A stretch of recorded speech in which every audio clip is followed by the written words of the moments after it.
விவசாயம் பார்த்தாவே போதும். இப்ப அரசாங்கம் வரணும்னு நினைக்காதீங்க. அரசாங்கத்துல வேலை எத்தனை பேத்துக்கு கை போடுவாங்க. கோடிக்கணக்குல படிச்சுப்புட்டுக்கிறாங்க. லட்சமா படிச்சுப்புட்டுக்கிறாங்க.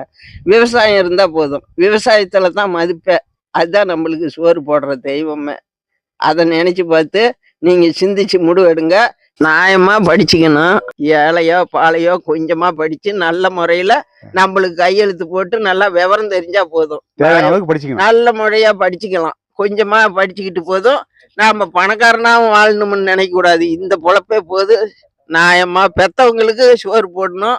நல்ல முறையில அதுல கரை சேர்த்தணும். அவங்க என்ன நாம பெரியவனா ஆயிட்டா நம்மளுக்கு ஒரு குறையும் இல்ல. அது இனிமே விட்டு கழிச்சு விட்டுறலான்னு கழிச்சு விடாதீங்க.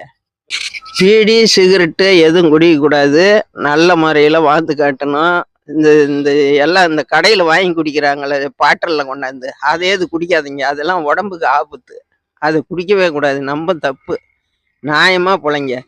சிக்கனமா இருந்து நல்ல முறையில உனக்கு தக்கன பொழப்பு கிடைச்சா போதும். நம்ம விவசாயம் பண்ணாலே போதும், நல்லா பொழைக்கலாம். சோத்துக்கு கிடைச்சா வேறவங்களுக்கும் 10 பேர்த்துக்கு நாம சோத்துக்கு கொடுக்கலாம். ஐயா சாப்பிடுவாங்க. உங்க அப்பனை அம்மால திருத்தமா பார்த்துக்குங்க. அவங்கள ஒதுக்கி விட்டுறாதீங்க. நம்மளுக்கு வயசாகி போச்சு, அவ கிடக்குறா, நம்மளுக்கு என்ன குடும்பம் வந்துருச்சுன்னுலாம் நினைக்கவே கூடாது. பெரியவங்களை தான் நீங்க முதல்ல தெய்வமே. கோயிலுக்கு போனாலும் எங்க போனாலும் அவங்க தான் நல்ல முறையில் அயலை கஞ்சி காய்ச்சி அயலுக்கு சோறு கொடுக்கணும். நீங்க சாப்பிட போகல, அம்மா அப்பா சாப்பிட்டீங்களா அப்படின்னு கேட்கணும்.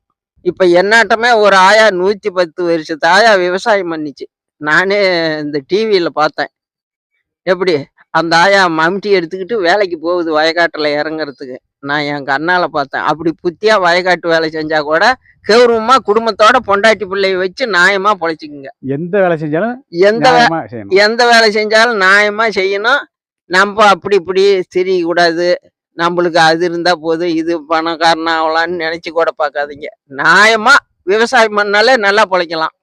புத்தியா பொழைங்க. குடும்பத்தை நல்லபடியா வச்சுக்கோங்க. எக்ஸ்ட்ரா வந்தா சந்தோஷம். எக்ஸ்ட்ரா அதுக்கு மேல நம்ம அமிஷம் இருந்து வந்தா வரட்டும், நாம பொழைச்சிக்கலாம். குறைஞ்சபட்சம் நல்லபடியா வாழ்ந்து காட்டணும். நாட்டுக்கு அதான் நன்மை. நல்லவங்களா நம்மளை பார்த்தா அவங்களும் ஐயோ அந்த பிள்ளைய பயனாட்டம் ஆகுமா, நல்ல முறையில பொழைக்குது, நாமளும் அவனாட்டம் பொழைக்குதுன்னு 4 பேர் நம்மளை பார்க்கணும்.